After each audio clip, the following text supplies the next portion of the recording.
Nel giorno di Giovedì Santo, messa crismale questa mattina in cattedrale, presieduta dal patriarca di Venezia Monsignor Francesco Moraglia, che ha riunito tutto il presbiterio veneziano attorno all'altare della Basilica di San Marco.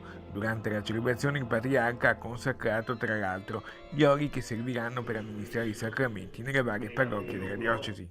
Al mattino del giovedì c'è la messa crismale in cui si fa una memoria particolare del Signore Gesù e della Chiesa con il sacerdozio di Cristo, che è quello battesimale e che è quello ministeriale ordinato.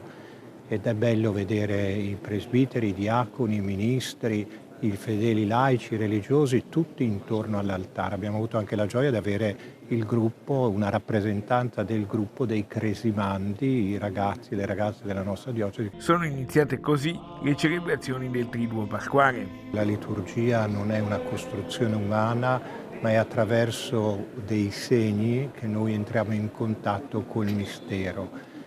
Siamo nel cuore della Settimana Santa, siamo nei giorni più santi dell'anno che per la liturgia sono un unico giorno, giovedì sera, venerdì, sabato, notte ed è la Pasqua. La Pasqua inizia il giovedì sera e noi siamo invitati come Chiesa a accompagnare il Signore per vivere in pienezza questo mistero.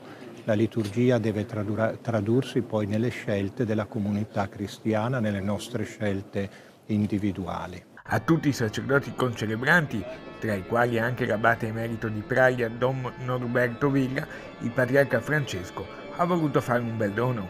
È l'ultimo libro che il Papa ha edito, diciamo così, Ti voglio felice, è un bel libro che abbiamo dato a tutti i preti sperando che l'augurio e la lettura di questo libro contribuisca alla felicità pasquale, che è la grande gioia del cristiano, che la vita è più forte della morte.